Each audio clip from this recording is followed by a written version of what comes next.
Hey everyone, guess what? We're here with Erik from Bonginator. If you don't know them, you should check them out. They are leaving Manana tomorrow for you English speakers for a co-headlining tour with Nomas, which is going to fucking rip. It looks like they're doing the entire country pretty much. So catch the show. It's the 22nd. They have a new album coming out the 24th called Yeah. RetroDeath. So also check that out. It's fucking killer. I told you, it really is fucking awesome. Uh, my favorite parts on the album are the fog interlude into the fog, Hell and the fucking outro is like it reminds me of like the end of a movie from the 80s. yeah. Yeah, I'm so like, what I was going for. fuck yeah. Well, you nailed it, dude. Like, Thank you. hell yeah. Um, what was writing Retro Death like for you? It was a ton of fun. Um, it was the most collaborative I've been with the band so far. With the other albums, I was very like what's the word? Like I was very much like this is my baby, like I'm writing it. Um, with Retro Death, like me and the band, we spent so much time together on the road that I grew a lot more comfortable with like working with them, and it's still like I'd say 90% my writing and my vision, but it's nice having them on there, and like um especially with like the drums, right? We have like our drummer Joe on it this time, and um I think like what really what really changed shit for us was when we recorded Blood Diner. That single came out, I think it came out in 24. Um, but it was the last thing we recorded in a studio prior to Retro Death, and it Yeah, was the first time that we had like our synthwave stuff blend kind of seamlessly in with the death metal stuff. Um, and I think that approach really kind of geared us up for Retro Death. Before that, you'd have a death metal song and then a synthwave song, and it kind of have nothing to do with each other.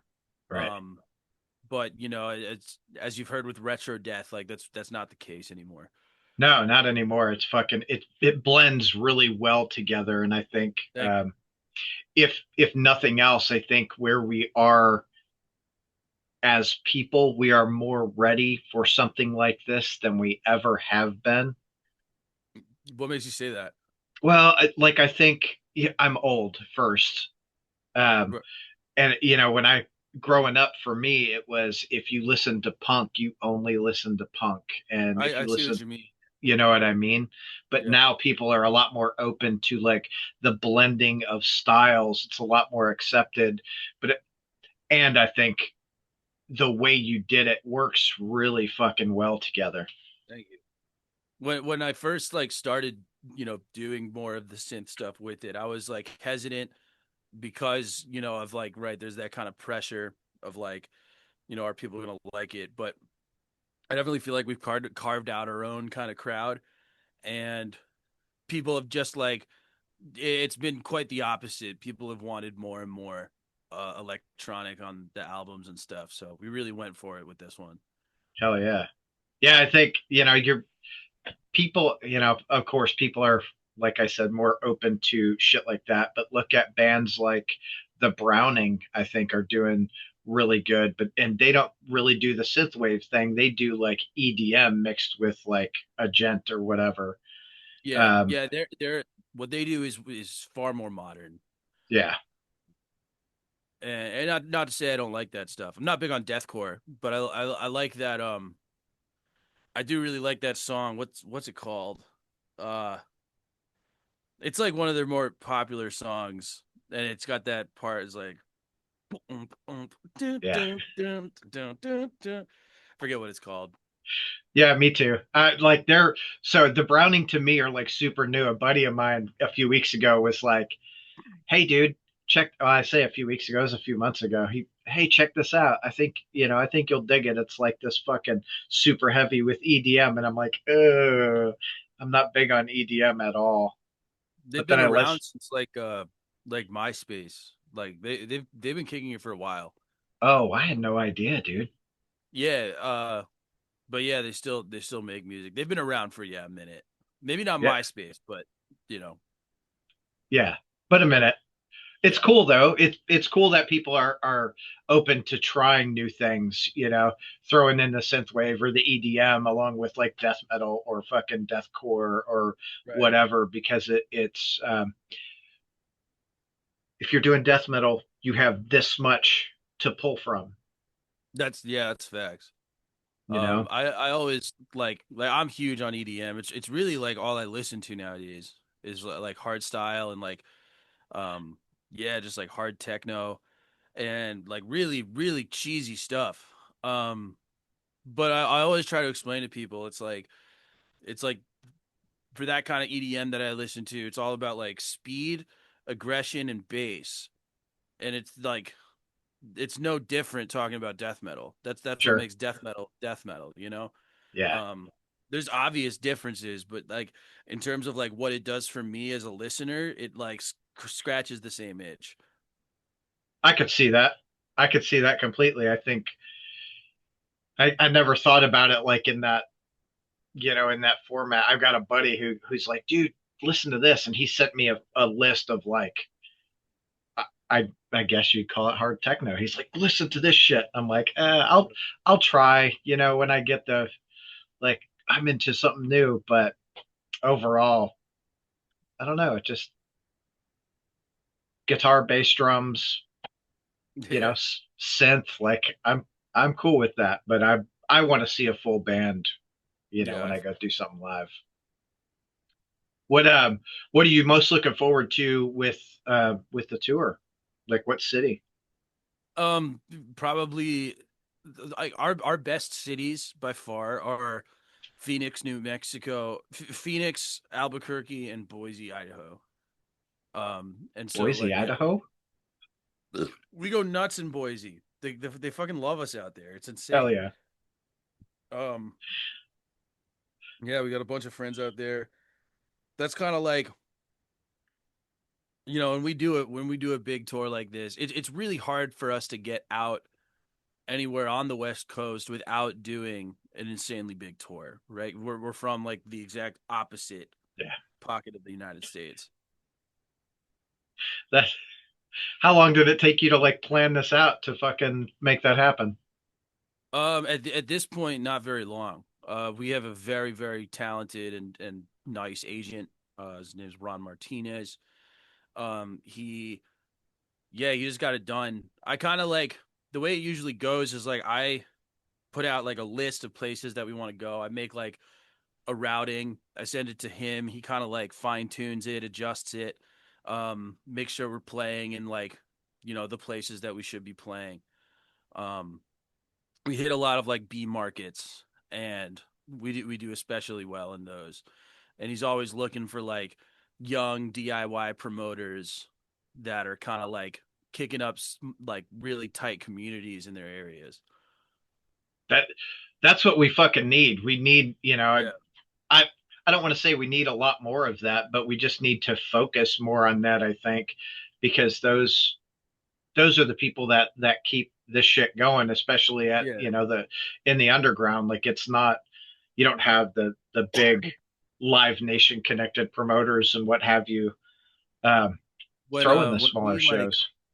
when we first started and I was doing all of the booking myself, like I think I booked like two big national tours by myself, and kind of like the cheat code with all that is to play when you're playing areas like you're brand new to look for like really DIY stuff and like even houses. We've played a lot of house shows. Um and it's a really good way to just kind of like establish yourself really firmly in a new area um without like uh it's a lot easier to get people to those. There's already like locked in communities. They just want to go to a house and party. and then they see your band, and then you have this whole group of people that's going to see you next time. Yep. Yeah, it's like Magbar. They Magbar's have great. that. Yeah, that they've got a really solid community, and that I tell all the bands that are coming through for the first few times, like, do a Metal Monday at Magbar, because you'll get it almost guaranteed every fucking Monday 40 to 60 people at your show that are interested in seeing the band.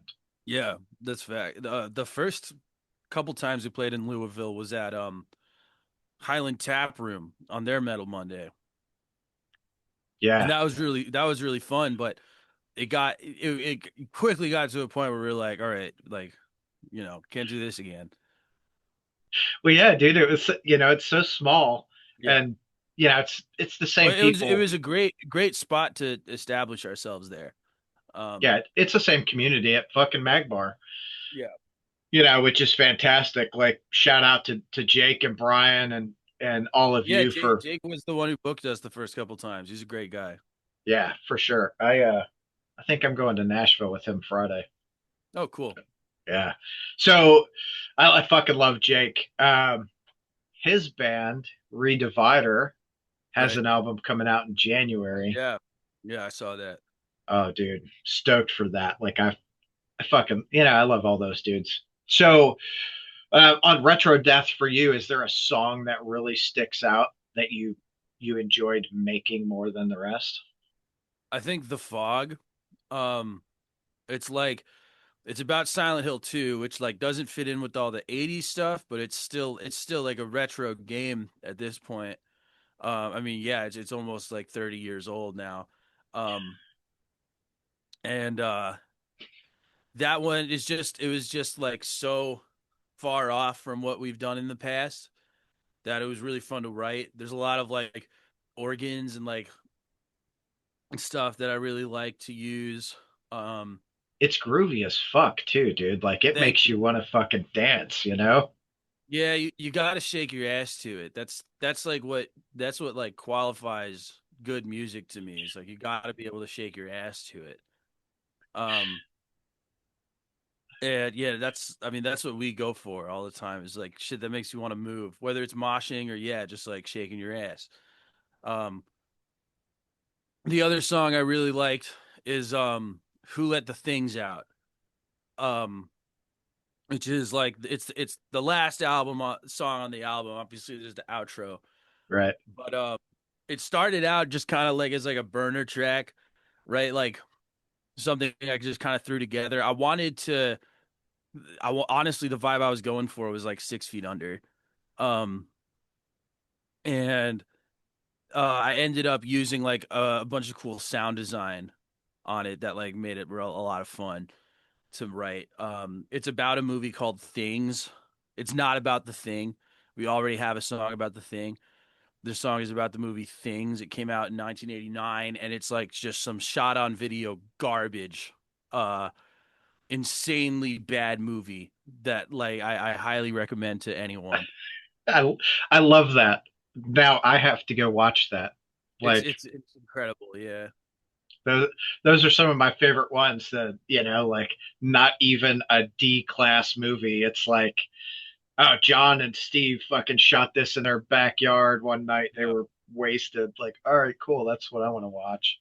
Our bassist Jack is way more into it than I am. Like he collects and stuff. I obviously love those movies. He showed me most of them. Um, he's kind of like my lexicon. He's the guy I go to for recommendations and stuff. And when we first started hanging out, the big movies that he showed me that were really influential were Pieces, which we wrote Chop to Pieces about, and yeah, Things. Um, so yeah, I really like that song. It's a lot of fun. Hell yeah. Do you guys, like, on the bus, you got DVD player and shit to watch movies? So watching movies on the bus is like kind of difficult because of how noisy the bus is. Um, yeah, a lot of shit's moving all the time. It's very noisy. Um, but no, we'll watch movies together. Like if we're at someone's house or something. Usually there's like I have like a huge list of movies that I've been meaning to show the band that I never really get to. Um, like yeah, like I wrote the songs about like They Live in RoboCop, and like two of the band members like had never seen them. Um, Really? yeah, I mean we're all like right. I'm 27, and we're kind of all around that age, and I guess like they're all really into it, but I don't think they got into it. I think that they got into it as a result of like being in this band. Oh, that's fair. Yeah, Yeah, like it's I'm 50, so like I remember when that shit came out, like right. RoboCop was like, oh my God. And I grew up in Detroit, so of course, Yeah, like we have to go see RoboCop. So it blows my mind when someone's like, oh yeah, I've never seen RoboCop. I'm like, really? yeah. But I remember like I watched it. I'd obviously seen it when I was younger, but I watched it again like before right when we started working on Retro Death, and it was far more violent and gory than I remembered. yeah, And I remember thinking like it's insane that a movie that was this popular is like this has like this level of violence in it. yeah, Um so it was very like easy. It was very obvious that I wanted to write a song about RoboCop. hell yeah. What other movies do you want to write songs about that you haven't? Honestly, like since we wrote The Fog, I've been like thinking a lot more about writing songs about video games. Um but the I can say we had a song about Bill and Ted that got scrapped on the album. That But you ended up got a little clip in there. we ended up yeah, well it's in the outro, yeah, it's a Yeah. sample. But we ended up using the riffs for Who Let the Things Out. Oh, right on. I fucking love Billy. That's another one. Like I fucking love Yeah. the shit out of that. It's such a good movie. I got it on VHS. Yeah, I love it. Hell yeah. That's what. Uh, now I gotta. I'm gonna watch that. Well, not tonight. I got a show, but I'll fucking watch it like this week now. Hell yeah. Like, damn it. Like Keanu is he is the most gentlemanly like person, Yeah. and it's hard not to support what he fucking does. As violent as he gets with John Yep. Wick or any of that shit. Like, I fuck. love John Wick. John Wick Yeah. bang. I Fuck like I yeah. like any movie where it's very clear that people working on it were trying to do like the sickest thing possible all the time. And that's definitely what John Wick does. 100%. Yeah. Like always push those fucking boundaries. Like what can we do that are gonna make people go, holy shit, I've never seen that before. Exactly. And like his fucking it's so wild to watch the shit that he did with like martial arts and fucking Oh yeah. guns and all that. Like, holy shit, dude. You're he's what? He's got to be mid 50s, late 50s now. Yeah. No, Good it's for sick. him. Yeah. What's your favorite movie? Of John Wick. Nope, just overall. Oh, dude, I know. It's like that's fucking that's rough. You'd have to like limit it to genre at least. okay. What's your favorite fucking horror movie? It could easily be Pieces. I love Pieces. I love any of the Argento movies. Suspiria. I love Deep Red. Um, fucking Night of the Demons. Um, yeah, I mean that's also like insanely tough. Yeah. Um, I really like the Hellraiser series. Oh yeah. Um, Did yeah, you ever see a movie? I It's watched not really a Halloween 3 last night. That's a classic. I love Halloween 3. oh yeah. See, I like the Halloween series, the fucking Friday the 13th series, like those, Yeah. growing up with those was like, oh fuck yeah, this is like, even like Friday the 13th, the first one, you were like, oh, this is how did they do that? That's so Yeah. wild. You look back now and you're like, ah, that's cheesy as fuck. I love Ah, the Terrifier. I've honestly no, if I had to pick a favorite, I'd probably say Evil Dead. Any of the Evil Deads. Probably two was my favorite. Hell yeah. Now, I I don't remember which it was. Was it if one of the Evil Deads or maybe Night of the Living Dead that they fucking filmed at Cave Hill here? Oh, I wouldn't know. Oh, dude.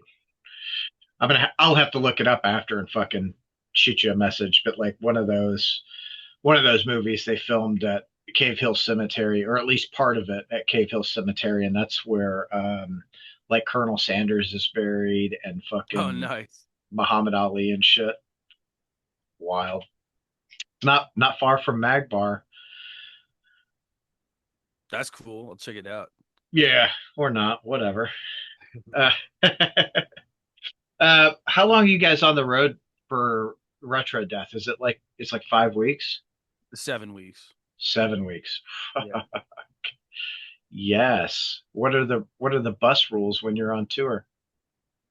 There's honestly not a whole lot of bus rules. I try to keep it clean. Um, I guess I mean one, you're not allowed to have sex on the bus. Uh, I try to be, but like it's never been a problem. But we've made that clear as like a thing. Like, yeah, don't have sex on the bus. But other than that, I mean, yeah, it's pretty chill on there. Um, yeah, I don't know. Yeah. So who'd I talk? I talked with someone yesterday. That's like essentially the only rule they had. It wasn't even sex. It was, if you fart, you have to claim it. Oh yeah, that's a good one too. Um, we have this character, Monsieur Le Marc, who like. So there's one time we were in French Canada, and I ate a big poutine with a bunch of hot dogs in it. Um, and the next morning, it stunk in there. And what we concluded what happened is there was this guy, Monsieur Lemarque, a really fat French Canadian dude who snuck into the bus at like 4 or 5 in the morning, just ripped a bunch of farts and then walked out. Um, That is so he shows up every tour randomly. yeah, well, but especially if for some reason if I eat the poutine with the hot dogs in it, um, you know, I think it's kind of like he knows to come invade the bus. Oh fuck. Keep me away from I love poutine. I don't know that I've ever had poutine with hot dogs in it though. It's a more traditional style. Like we got it at this place that it was very like, I guess not traditional, but like um right, there are certain styles of poutine that have like distinct French names. I forget what this one was called, but yeah, it had like bacon, hot dogs, ground beef, pepperoni. Holy shit. They were like, One thing, the last time we were there, one thing I got super into, a lot of them have it with bolognese sauce instead of gravy. "Ooh, That shit's banging. Um, I holy think that shit. might be like my new favorite. All right. Someone make some fucking poutine with bolognese sauce on it." Like, They have it like at most places that serve poutine. If you go to like a poutinerie, like it's called the Italienne. okay. Yeah. I'm into it. I would fucking anytime we go north, I'm like, okay, if there's poutine around, we are going to get poutine. My wife's like, you're so fucking weird. I'm like, Yeah. maybe, but I fucking love it. I'm surprised it hasn't caught on in the States that So much. it's like it's right. It's super regional though. Like, of course, big like over Pacific Northwest. They fucking got it all over the place up there. Yeah. I would assume like New York or like northern New York, Maine. There, they've got it. You'd be Uh, surprised. I mean, that's where we're from, and like, that region. We don't see it that much. And then when they do it, it's like they'll just like melt mozzarella cheese on it or something. And it's not the same, yeah. no, not at all. Like, fuck, if you're gonna do it right. Yeah, yeah, you need to have the curds. Yeah, they're doing it in Nashville now. That's cool. But yeah, you'd expect Yeah, Americans to be all over that shit. I yes, yeah, we're fat, dude. I'm fat. I fucking love that shit. My wife's like, when you eat 3 servings of something. I'm like, yeah, and then I go back for seconds. Like, Yeah. I'm still Yeah, on fucking this hungry. tour, I've told the band on this tour, I'm trying to like, I want to try like at least one like food challenge at a restaurant. Um, do like a 72-ounce steak or something. That was You literally where my fucking mind went, dude. know? That that place, fuck, what's the name of that place? I don't remember. Whatever in Texas, that with that 72-ounce steak challenge. Like, Right. even aside from that, dude, there is so much food. They've got Rocky Mountain oysters, which Oh are, yeah. dude, they're fucking delicious. Yeah. Yeah, I've had them once. Yeah, they're pretty good. Yeah, I'm I eat like a fucking monster, dude. I eat like a gorilla. Um, me I too. found one place in Mesa, Arizona last night. I found a place. It's a sushi place, and it's like 15 minutes from the venue we're playing. And they have one challenge. It's like 80 pieces of sushi in 30 minutes. And I'm like, bro, like it's easy street, bro. Like I could nail that. Depends on how big the sushi pieces are. If it's like the fucking big Right. fat No, rolls. it's the rice. They could fuck me over with the rice. Oh You yeah, know, anything else is probably fine. But I saw a video of a guy doing it. It doesn't look too bad. damn, that sounds. I'm gonna have to try that out now. Like, now I want to know. What have you guys been to Tony's on I-75? It like right outside of Flint, Michigan. No. So it's not like a food chat. They don't do like a challenge, Mhm. but you get like a BLT, and it's a pound of fucking bacon. You That's get insane. like a banana split, dude, and it's like, I don't know, 3 like quarts of fucking ice cream. Yeah. Oh, dude. Mhm. On the road, I try to we all as a band try to eat like pretty healthy. You know, a lot of the times we're forced to eat garbage. Yeah. Um, it's like late at night, not much is open and shit. I like the when I'm at home, like I'll eat a lot of spicy foods, but when I'm on the road, I really don't fuck around with it. Cause like I'll get like acid reflux and shit. And when I'm doing vocals, and that is the worst feeling in the world. Oh yeah. Um, Fuck so that. yeah, like that's the one thing I won't do is like a spicy challenge. Um, you know what I mean? And I feel like those are kind of like uh it's almost like they're designed for failure. It's so easy to just like make someone tap out with that. But as far as like quantity, like I can just eat fucking yeah. Yeah, I think, the spice challenges, I like a little bit of spice, but like, if you ever said, "Hey, we're gonna do this spice challenge," fuck you, I'm out. Like, I Yeah. am not into it at all. And then it's like if I've been eating garbage, right, and then I eat something really spicy, then like that bowel movement's gonna be very, very unpleasant.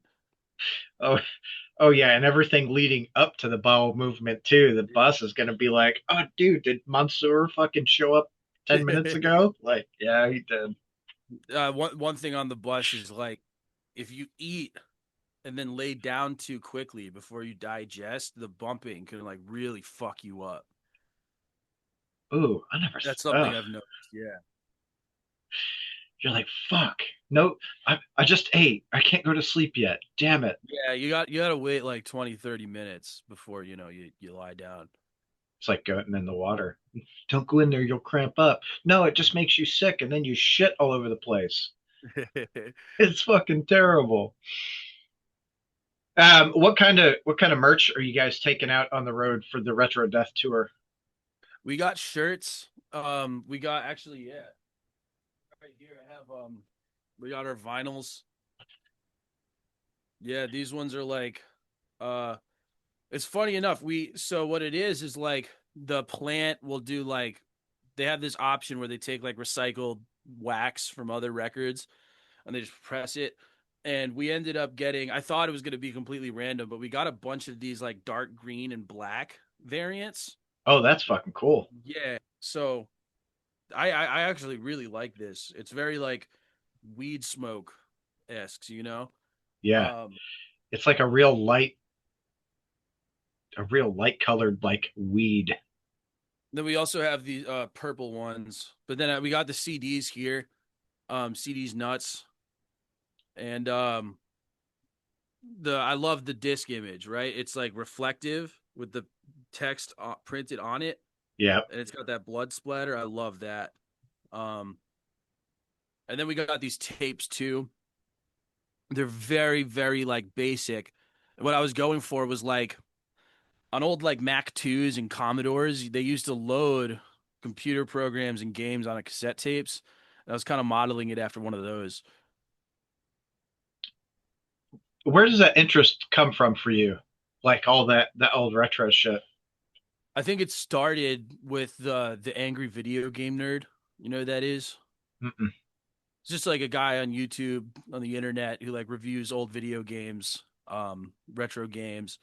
And that was huge for me growing up. That was like he was one of the people that kind of inspired me to create just in general because he was making like stuff that I really, really liked with like super low budget. And it was one of those inspirations where it's like, okay, I can like probably do this. That's fucking cool. So yeah, So he got go me ahead. into like right. Obviously, he reviews like retro games and stuff, mostly like NES games, and then he'll also go in on like old computers and like old consoles and stuff. Um, it's weird watching it now, right? With episodes he's doing now, he'll sometimes review like a PS2 game, and I'm like, whoa. Yeah. So I that was like I grew up with the PS2. That was like my time, and then also every October he does Monster Madness. He reviews a horror movie for every day of the month. And that got me also at the same time into like horror movies. Oh, that's cool. Yeah, that's a good like crossover right there. Yeah. Horror movies and fucking video games. Not you said Commodore, the Commodore 64 was the first console that I fucking had. Yeah, there you go. Yeah. God, that was a long fucking time ago. Probably more than 40 years ago. Yeah, I think it came out in like the 80s. Yeah, Yeah. like 81 or something like that, I think. Yeah, it's 45 years ago. Yeah, Jesus Christ. I'm fucking old. Oh my, I don't like that. I don't like feeling old. I feel you. Yeah. Not yet you don't. Wait till you well, for me like I hit 39 and my body started falling apart and now I'll be 50 here in I don't know, 8 months or something. Oh, cool. Yeah, no, my fucking body. Everyone's like, "Let's go to the pit." I'm like, "I'll be against the wall." Tick. Just I don't want to break anything. It's fucking great. I feel you. So the fucking echo colors on the vinyl, uh, do you how I guess how many vinyl did you all have pressed? Well, so there's two variants. I honestly don't know how many the label pressed. Um, but yeah, there's two variants. One of them is like a purple and orange marble, and then the other one is right that like random selection. Yeah, they just take like recycled plastic from the plant from other records and throw them together. And that actually like really worked out cuz I love having like a bunch of color variants for vinyls, but the label it was they were hesitant cuz obviously it drives up unit cost. So Yep. that option like worked out pretty well for us.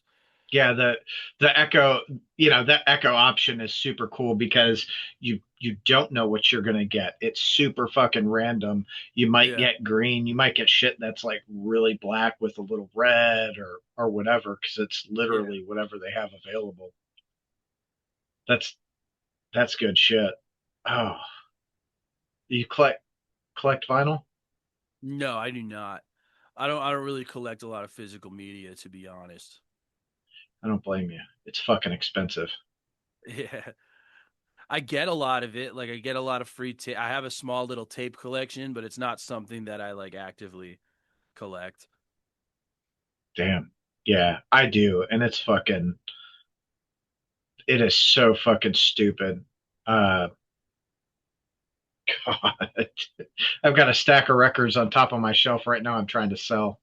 I'm like, just someone please buy these now. I need more room. It's fucking stupid. What got you into music initially? I mean, just like my whole life, I couldn't give you a specific A example, moment.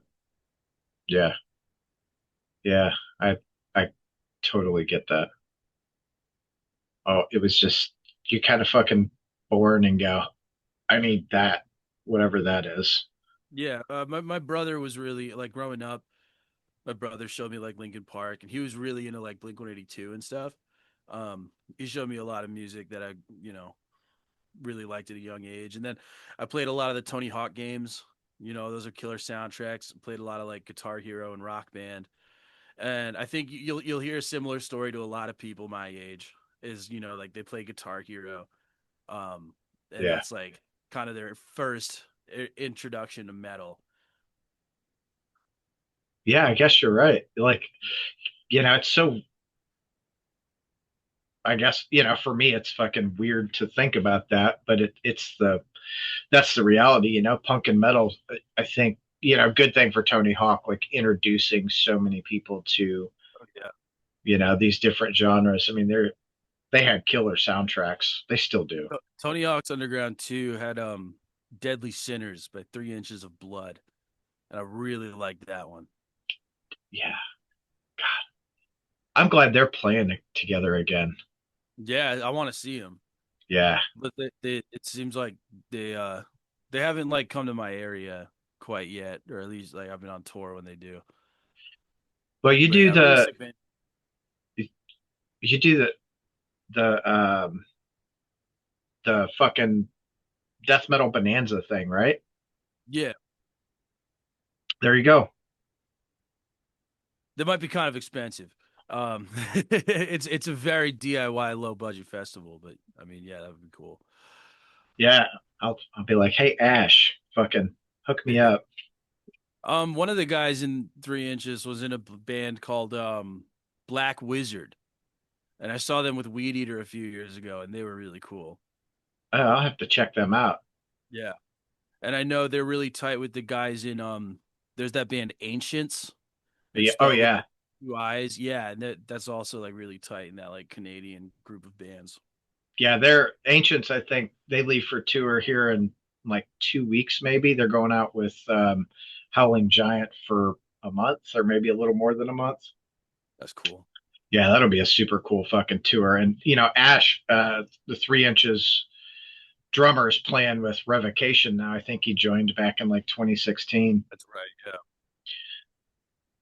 Like watching him play, dude, he is such a fucking beast drummer. Right. Like, what the fuck? Mm. He said, I was talking to him. He said Gene Hoglan taught him for, I don't know, 12 or 13 fucking years. Well, that's sick. Oh, I saw you interviewed Hoagland, didn't you? yeah.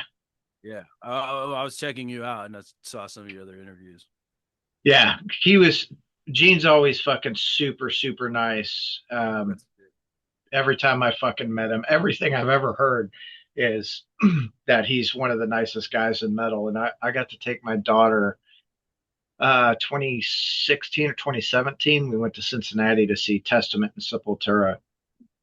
And that's when Gene was still with Testament and just fucking total gentleman, take time to chat. My daughter was like, at the time, she was probably 10. She's like, whatever. And then as she got older, I mean, she's fucking 18 now. When she got about 14 or 15, she started meeting friends who were into metal. And they're like, oh man, I really love Testament. She goes, oh, Gene's my buddy. And I was like, no, he's not. You fucking met him once, kid. Like, but whatever. It's good Death shit. Clock is one of our biggest influences. Dude, Yeah. they That's what I they found out. they fucking rip, dude. It's one of those like silly, humorous death metal bands that still have like seriously banging music, and that's a big influence for us. Yeah, I like that. I think like Atoll is kind of the same way, right? It's like you have this really serious music, but you've got to just let's have fun. Let's Yeah, fucking make fun of the extremes of what metal is to people. right. It's completely opposite from 6 Feet Under and Cannibal Corpse, which was that shit was so fucking serious. Yeah, You know, yeah, did you absolutely. see? Are you a big like 6 Feet and Cannibal Corpse fan? I love Cannibal Corpse. 6 Feet, I like haven't gotten super into, but like that TNT cover is like one of my favorite fucking songs, dude. Dude, I love Chris. We went to see him in January this year with Mhm. Nile and Psychroptic, Right. and fuck, I've not seen Chris Barnes since probably the late '90s. Mm. So I'm like, all right, everything I've heard is he's so terrible and blah blah blah, and then we fucking see him, and he crushed. Yeah. It's like, dude, why are people shitting on him? Like he fucking he can't get away from it so Yeah. bad, but he was really fucking good. I would suggest going to see them live if you have the opportunity. Who do you want to go out on tour with? Like, what's the number one band if you could pick anyone to go out with? Probably Fulci. They're uh they're a Fucking huge influence for us, and I just feel like our sounds go together really well. yeah, yeah. Those dudes fucking rip too. Mhm. God, they're out with They're with Cannibal Cannibal Corpse. Corpse and Municipal Waste right now. Yeah, I think Full of Hell was on for a little bit. They might still Yeah. be on that Yeah. too. That'd have been a really fucking cool tour to see. Yeah.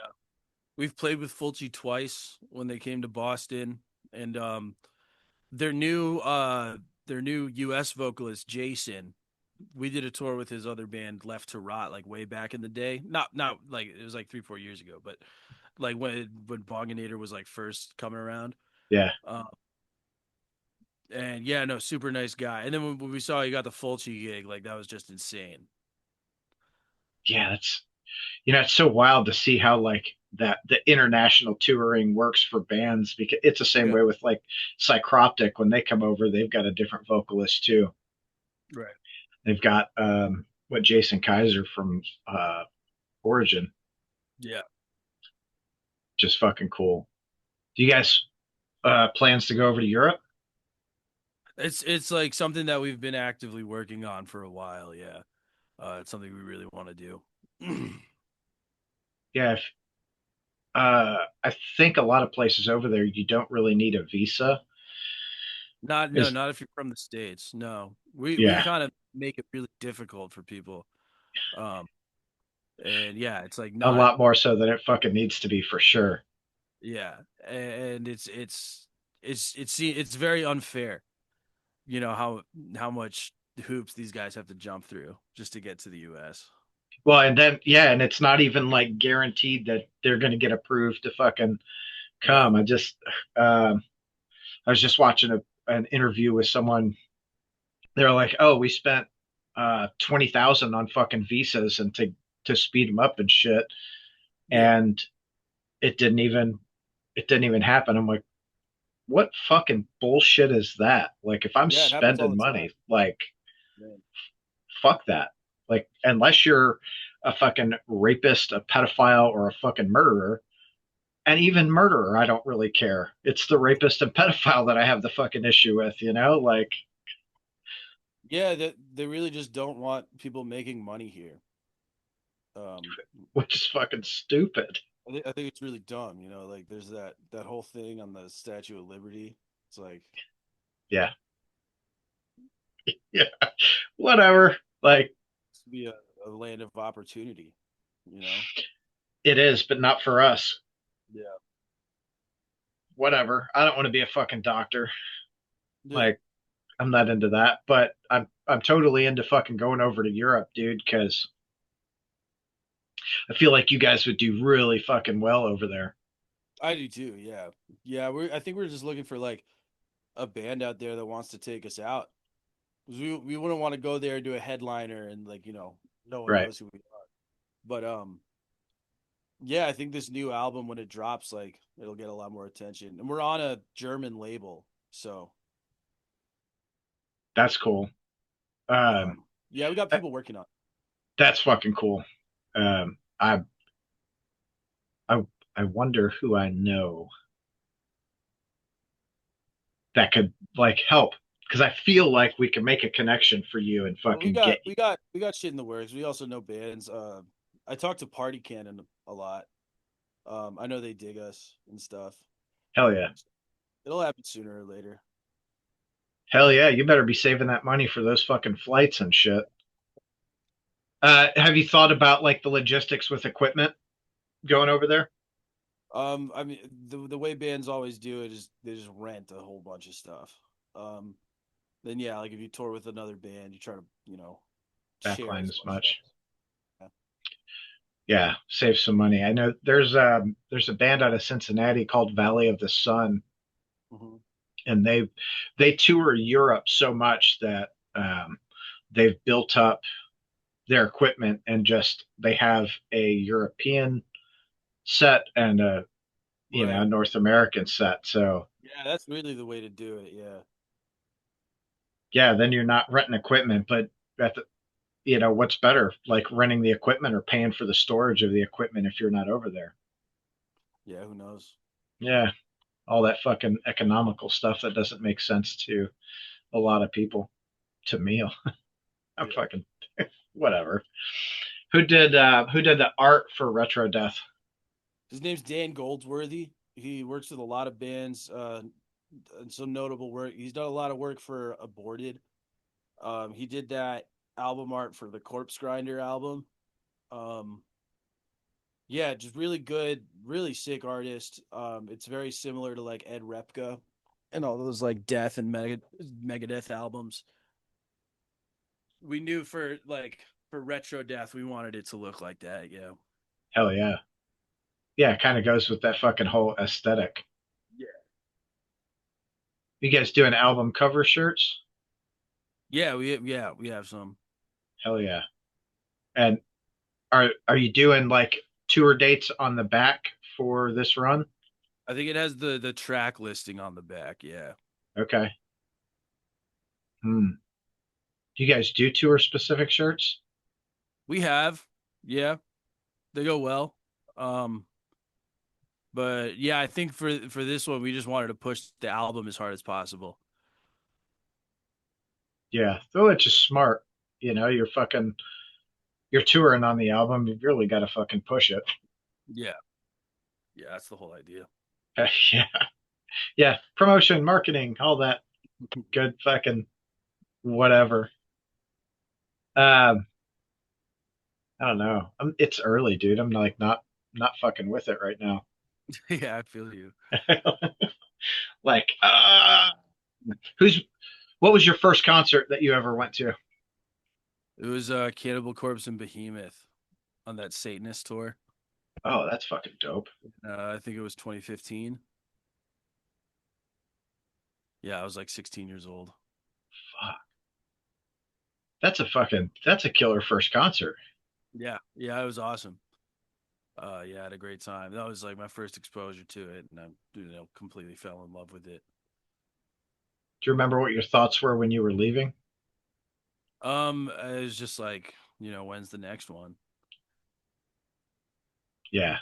It's like almost like getting tattoos. Once you fucking start, Yeah. you can't stop. Can't stop. Oh, it's don't stop. I was gonna say don't stop believing. So fucking wild. How long does it take you to clear like samples for the album?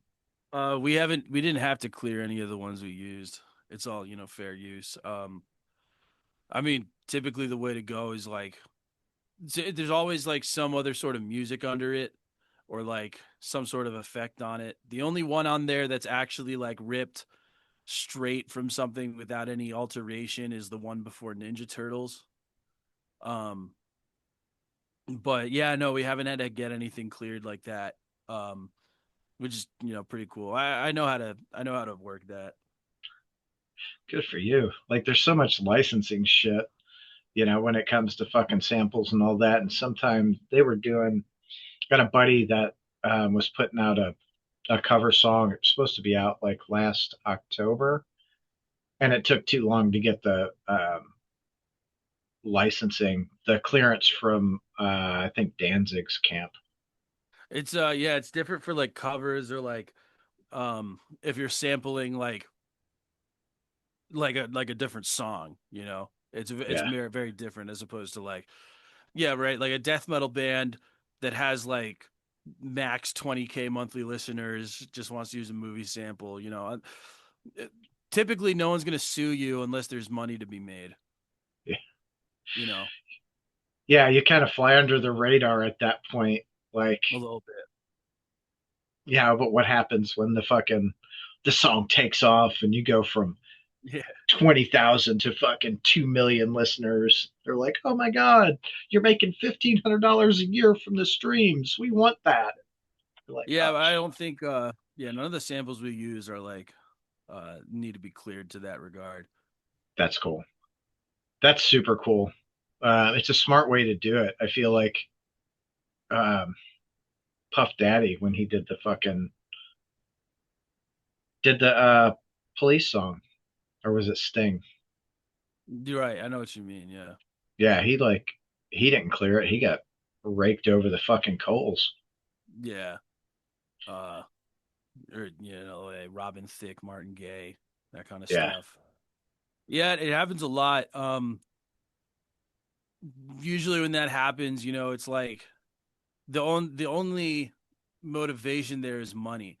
Um and I think like any musician knows how easy it is to accidentally rip someone off. You write something and then after the fact you realize like, oh, someone, you show it to someone and they're like, oh, it kind of sounds like this.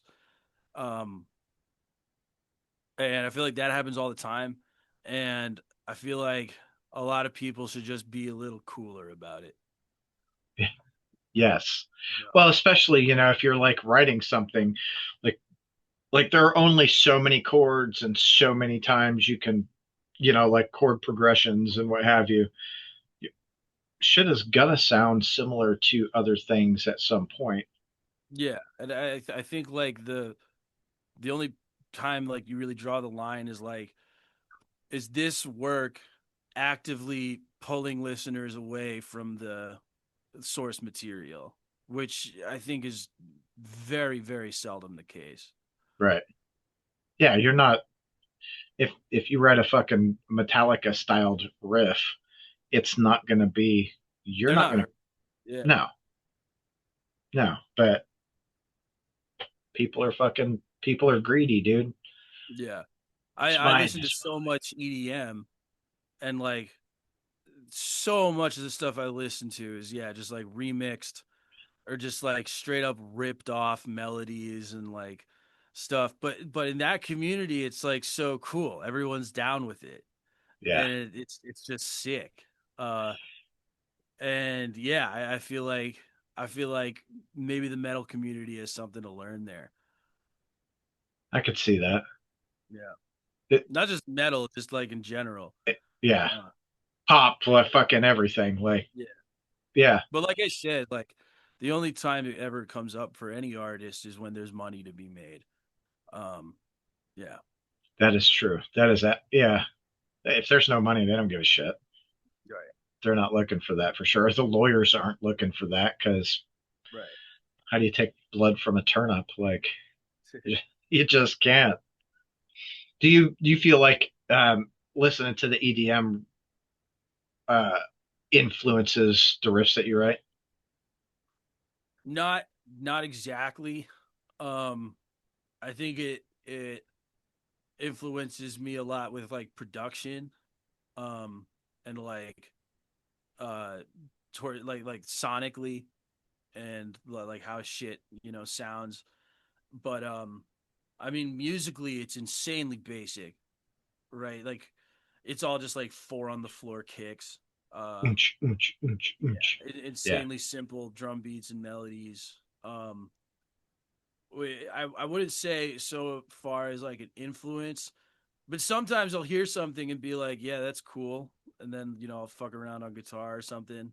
Um, but yeah, I don't know. I think like yeah, a lot of it has to do with like how satisfying it can be to listen to sonically, and then applying that to my music. You wouldn't really get much of that on Retro Death because we're trying to like when we were getting it mixed, I told my buddy Sean, I was like, I want the drums to sound like Bon Jovi, and stuff like I wanted it to sound like an '80s mix, Yeah. but with modern elements. What's the biggest like sonic thing that you've taken from EDM onto like one of your albums? Well, I think the huge thing with Retro Death is the synth toms.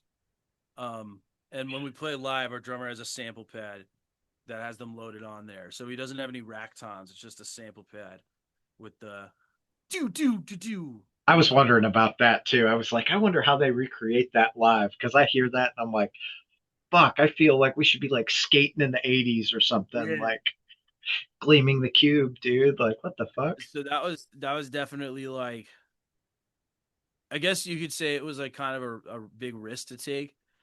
Because I know a lot of people are gonna hate it, but that's fine, you know. I think I don't know if they're going to hate it. They're going to be. I think a lot of people are going to question it at first, but after a couple listens, they're going to understand exactly what you were going for. Yeah, and I think we have our fans and they know what we're about, but to some new listeners, it might be kind of jarring, but it's still cool. Yeah, I think it's cool as fuck. Like I really like that you mixed so many elements into the album because Thank you. it's like if I want to listen to just a straight death metal album, I've got 20 fucking Cannibal Corpse albums and Six Feet Right, Under albums to really listen to. So it's it's also hard, I think, in current time to find bands that are willing to push the fucking envelope and get it out, right. you know. So all right, Eric, I know you've got shit to do, especially like tour prep leaving tomorrow. So I'm not going to like keep you all day. That's Thank okay. you very much for your time, dude. I greatly appreciate it. Sure, yeah, great time. Thank you. Hell yeah. We'll go. Have a great day. And if I don't, I'm probably going to see it either Black Circle or Mag Bar, one of the two. Sweet. Hell yeah, Well, dude. yeah, thank you.